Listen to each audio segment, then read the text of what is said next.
बात को पकड़ो, गंभीरता से पकड़ो। तुम प्रभु के अंश हो, प्रकृति के आश्रय से तुम्हें चैन नहीं मिल सकता, शांति नहीं मिल सकती, अमर पद नहीं मिल सकता। तुम भटकते रहोगे, क्लेशित होते रहोगे, भयभीत होते रहोगे। भटकना जन्म मरण।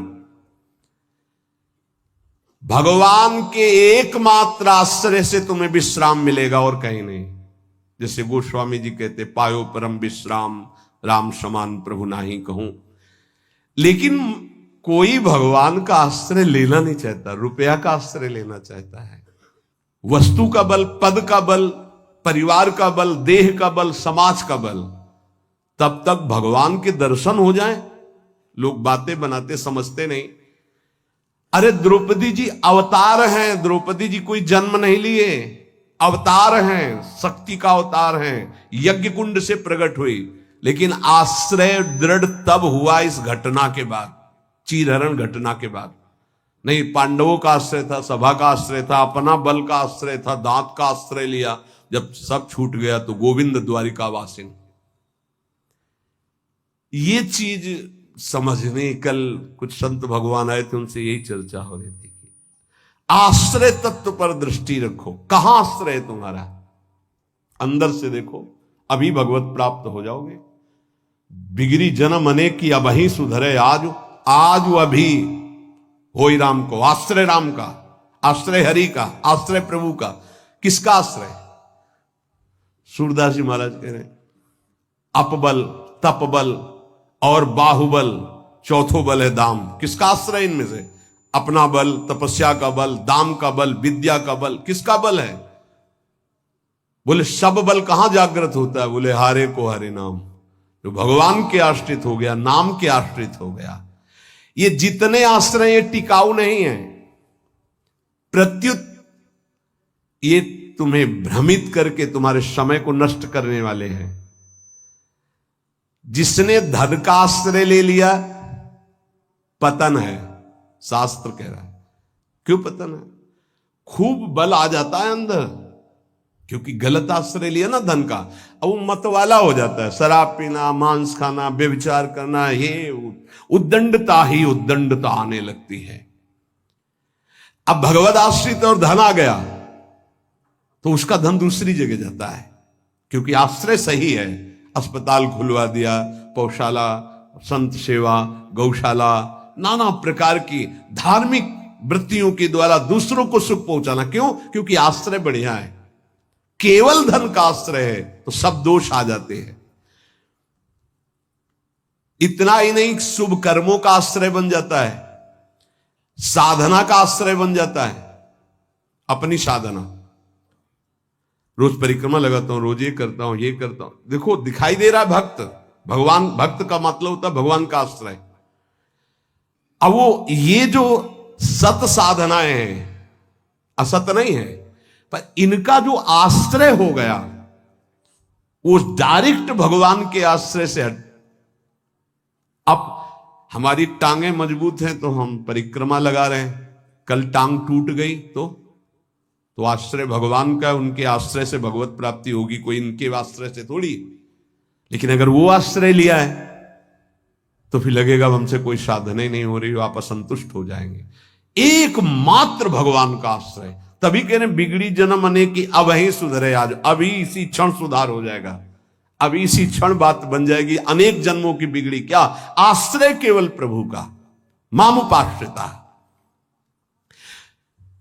भगवत प्राप्ति की साधना का भी आश्रय नहीं। ध्यान दो, ये बड़ा सूक्ष्म। आश्रय केवल प्रियालाल का। साधना बन रही बढ़िया, कल साधना ना बने, ऐसे रोग हो जाए, ऐसी शरीर की स्थिति हो जाए, ऐसी मना स्थिति हो जाए तो हमें भगवत प्राप्ति नहीं होगी क्या? होगी। बोले क्यों होगी? तुमसे कोई साधन तो बनता नहीं। बोले हमने साधन का आश्रय नहीं लिया, हमने तो प्रियाजू का आश्रय लिया। सर्वेषु साधन वरेषु चिरम निराशा। बात समझना, ये आंतरिक है, आध्यात्मिक। भरोसा केवल प्रभु का, आश्रय केवल प्रभु का, इसी से भगवत प्राप्ति होती है। पूर्व में जब प्रथम बोलना शुरू हुआ था मुरारी से, उनसे यही आश्रय तत्व पर केवल चर्चा होती थी। आश्रय को समझिए। अगर आश्रय साधन का, तो भोग साधन का होता है, साधन सुख का भोग होता है। इसीलिए यह गुण साधनते नहीं, बड़ा सूक्ष्म। अब जैसे अल्पज्ञ साधक है तो सोचता है कि फिर तो साधना ही नहीं करनी चाहिए। तो अभी तक आप कर रहे थे क्या? आपसे करवा रहे थे जिनके आश्रित हो। ऐसे भाव में आओ। साधन हो रहा है, प्रभु को समर्पित हो रहा है। नहीं हो रहा है तो हम तो प्रभु को समर्पित ही हैं, हमारी भगवत प्राप्ति तो पक्की है। पर यह समझ आनी बहुत कठिन हो जाती है। हम परिक्रमा लगाया है तो कह सकते हैं कि हम भगवत प्राप्ति कर सकते हैं, क्योंकि साधन का भरोसा है। और अगर नहीं लगा पाए तो भी हमारे भरोसा में कमी हो जाएगी। आप आखिरी बात समझ लीजिए, यदि आपने अंदर से आश्रय हमारे प्रियालाल का ले लिया, कुछ नहीं बन रहा, तो भगवत प्राप्ति हो जाएगी। हमारी बात समझ लेना। ये हम बहुत समझी सोची हुई बात कर रहे हैं। आश्रय आपका कहां है? एक क्षण के आश्रय को प्रभु बहुत बड़ा मान लेते हैं, ध्यान रखना। जब बाली जी का भगवान ने प्रहार करके वध किया, तो आखिरी श्वासें बाली जी की भगवदाकार थी। पर भगवान से बड़ा छुपा के वचन बोले, हृदय प्रीति मुख वचन कठोरा। और भगवान की तरफ देखकर कहा, मैं बैरी सुग्रीव प्यारा, कारण कवन नाथ मुहि मारा। हम दोनों भाई हैं, हमें अपने भाई की हर चेष्टा को पता है। जैसा मैं वैसा मेरा भाई। बहुत बड़ा भजनानंदी नहीं, हम जानते हैं, बचपन से साथी है। और मैंने कभी आपका विरोध नहीं किया। आपने मारा क्यों मुझे? जो सूक्ष्म बात भगवान, तुम ये जानते थे कि सुग्रीव मेरे आश्रित हो गया है? अरे अभिमानी, मेरे आश्रित का वैरी मेरा वैरी होता है। तो कितने दिनों के आश्रित हुए थे सुग्रीव जी? कोई माला चलाई थी, ध्यान किया था, तपस्या की थी। और निष्काम आश्रय नहीं था, सकाम आश्रय था। बाली मारा जाएगा, मैं किष्किंधा का राजा बनूंगा। और जब राजा बन गए, महाराज जी राम जी प्रवर्षण पर्वत पर रहे, एक दिन भी दंडवत करने न दिन में गए न शाम के गए, 4 महीना नहीं गए। फिर वहां से भयभीत वाले वचन जब भगवान लक्ष्मण जी को जाके बोल दो कि जो बाली को वही बाण तूड़ीर में है उसमें, तब आके दंडवत, नाथ विषय हरि लीने से क्या ना। हम आपको बात बता रहे हैं प्रमाण सहित। भगवान ने जो वचन कहे उस बहुत मानने और समझने वाली बात। तुम जानते थे कि सुग्रीव मेरे आश्रित हो गया। अरे अभिमानी, तुम मारना चाहता मेरे आश्रित का वैरी मेरा वैरी, मेरे आश्रित का मित्र मेरा मित्र, इसलिए मैंने तुम्हें मारा। फिर वो आगे की जो बात, अनुज बधु भगनी सुत नारी हो, तो व्यवहारिक की बात कही, आंतरिक बात जो कही, मेरा शरणागत मेरे आश्रित। अन्य आश्रय टिकाऊ नहीं है, पहले दिमाग में रख लो। यहां तक कि साधना का आश्रय भी। इसीलिए सर्वेषु साधन वरेषु चिरम निराशा। साधना का आश्रय साधन का भोग करवाने लगता है। साधन का भोग क्या होता है? एक अहम में सुख। दिन में 3 परिक्रमा लगाता हूं वृंदावन की, वो अहम में जो आश्रय बैठ गया साधना का, ये अहम भोग कर रहा है उसका। 3 लग गई तो कोई बात नहीं, 3 दिन नहीं लगी तो कोई बात नहीं। उन्हीं के तो आश्रित। मान लो कोई ऐसी शरीर की अव्यवस्था, प्रमाद नहीं होती, प्रमाद नहीं होता भक्तों में। आश्रय हमारा प्रभु का, जैसी उनकी रुचि हो वैसा चलावे।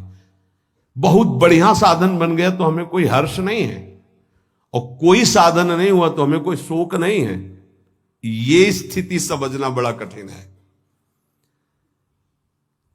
जब तक उपासक भगवान के आश्रित नहीं होता, तब तक वो किसी न किसी पराधीनता को स्वीकार करता रहता है, और इसीलिए उसका दुख नहीं मिटता। अन्य आश्रय परिणाम दुख। ध्यान रखना, प्रभु के सिवा अन्य आश्रय बराबर दुख। प्रभु का आश्रय बराबर सुख दुख की निशानी नहीं। संसार में प्रगट आश्रय भोगों का, शरीरों का, पदों का, धन का बड़ा आकर्षण है। स्त्री का आश्रय, पुत्र का आश्रय, मकान का आश्रय, बड़े बड़े आश्रय हैं अंदर। जब तक ये आकर्षण रहेगा तब तक भगवान में आकर्षण नहीं होता। और अंदर सब आकर्षण में वही कृष्ण का है। भगवान का आश्रय होते ही त्रिभुवन की प्रिय से प्रिय वस्तु से राग खत्म हो जाएगा। ये पहचान है, कोई प्रिय नहीं लगेगा। वही प्रिय लग रहे हैं, उनके सिवा वास्तविक आज भी किसी को कोई प्रिय नहीं लगता। अगर वो अंतर ध्यान हो जाए तो उस शरीर को फूंक दिया जाता है, जला दिया जाता है, गाड़ दिया जाता है। क्या ये प्रियता रही? प्रियता तो प्रभु से ही थी। देखो, प्रगट में देखने वाले की दृष्टि में और वर्तमान की स्थिति में बड़ा अंतर हो सकता है। ऐसा नहीं है कि आप जो दृश्य देख रहे हो वो दृश्य वैसा ही हो। आपकी देखने की क्या शैली है? एक बार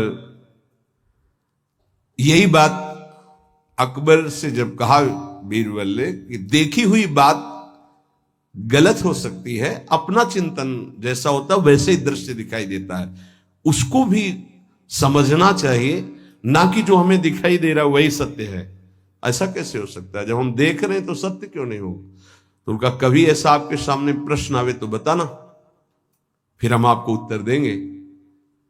एक दिन जो बादशाह की सैया लगाता था, उसके मन में आया कि जीवन व्यतीत होता जा रहा है फूलों की सैया लगाते हुए बादशाह के लिए, तकिया आ रहा है। 5 मिनट लेट के देखते हैं, बादशाह थोड़ी आ जाएगा इस समय। लेटा तो सोचा इनका जो चद्दर है इतना सुगंधित और मुलायम, जरा डाल के डाला और आंख मूंद के 5 मिनट आनंद लेते, सो गया। अब भैया कहां चारपाई में सोने वाला, कहां बादशाह की सैया में। और दरबार में उनको विलंब था, तो जो उनकी पत्नी थी वो वहां गई।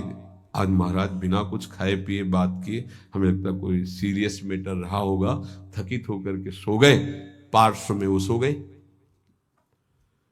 अब बादशाह आया तो देखा मेरी सैया में कोई पुरुष और हमारी पत्नी। तलवार खींची तो कहा, उसने कहा था बीरबल ने कि दृश्य झूठा हो सकता है। उसको बुला के कहते हैं एक दृश्य कहां से झूठा हो सकता है, मैं सत्य देख रहा हूं।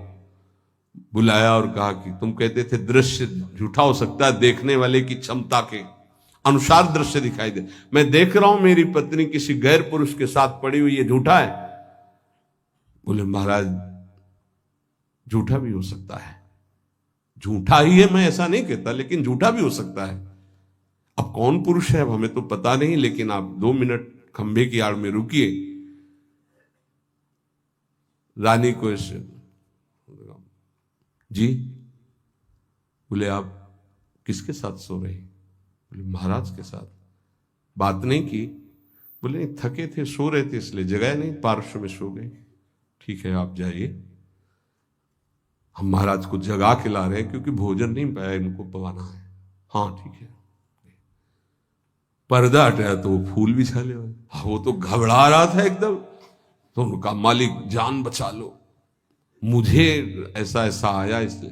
नहीं तो किसके साथ? वो हमारे साथ तो कोई नहीं था। बादशाह पर्दे के आड़ में सुन रहे। पूरे चुपचाप भाग जा, अगर बादशाह जान गए तो मार भगा दिया। बोले सरकार देखा दोनों निर्दोष थे, यदि आप मारते तो दोनों की हत्या आप कर सकते थे, लेकिन दोनों निर्दोष थे। हमारी दृष्टि प्राकृतिक